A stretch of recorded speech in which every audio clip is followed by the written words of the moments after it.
Hey there, everyone. So, we get a lot of questions about whether or not essential oils are safe for cooking. And I'm going to share some things with you today that I feel they are safe for. Research has been done plenty.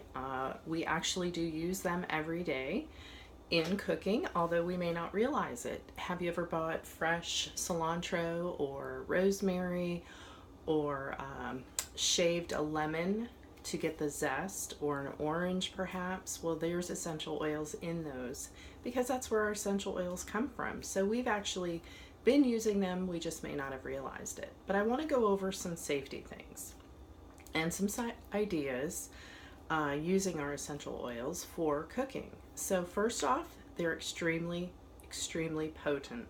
So, when cooking with, fresh herbs, like rosemary, or dried, there's a difference in a recipe, and it gives you different amounts for whether you're using dried or fresh. Well, same thing for using essential oils. Typically, it's 1 to 2 drops.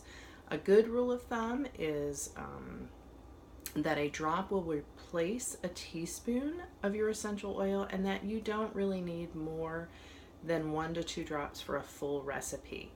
But of course, that's depending on your taste. So, kind of go with that, experiment a little, but that's rule of thumb.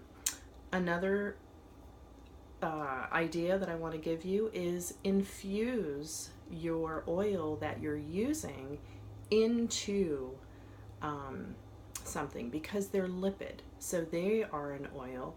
You want to get that into something that it's going to adhere to and disperse and get throughout the whole dish and really flavor up that dish.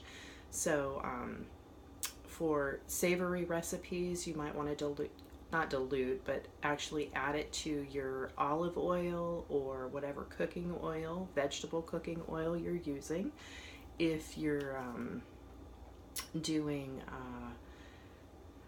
let's see what else. If you're doing baking, maybe put it in the butter and, get that to disperse throughout the butter, or perhaps the cream, just so that they mingle. Stir them in.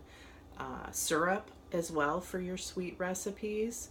And then also delay when you add them if you're making something like a sauce or a soup, because if it's a hot recipe, it's not going to diminish everything, but you want to keep the medicinal properties as much as you can and not have it break down quite so much. So you want to add those at the end because they're volatile, so they'll flash off quicker. Still use them, still cook with them, still bake with them. You'll lose a little bit of the properties medicinally, but not much, and you'll be able to enjoy the flavor that much more. So another thing is always, when I use my essential oils, I don't have to worry about not having something on hand. How often do we go to bake something and it says lime, or cook something and it says lime? I don't always have lime. I don't always have cilantro, because cilantro, I don't know about you, it's hard to grow. And when I buy it, it seems like it only lasts for a little while, a few days, and then boom, it's gone. So I don't always have it when I want it. So I have my essential oils, I can use them.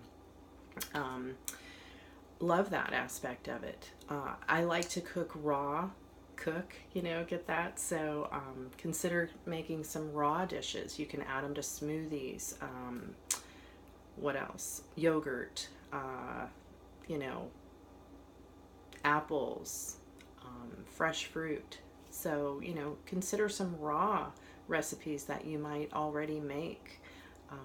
A kale salad, and you can add those oils, and it brings out the flavor even that much more and just makes it more delicious. Another thing I want to say is always cook in glass, or put your essential oils in glass, or ceramic, because if you're using like a metal bowl or something, it can adhere to the bowl. So you kind of want to stay away from that. I'm not telling you not to, but just realize that that can happen. And then if you use plastic, it can leach out toxins, so stay away from that. Of course, I know you know that. But okay, so I was talking about different dishes. So cloves and cumin, I want to talk about just real quick. They're great for digestion, and those are more of a can be a savory spice like in Indian food, or in teas or something.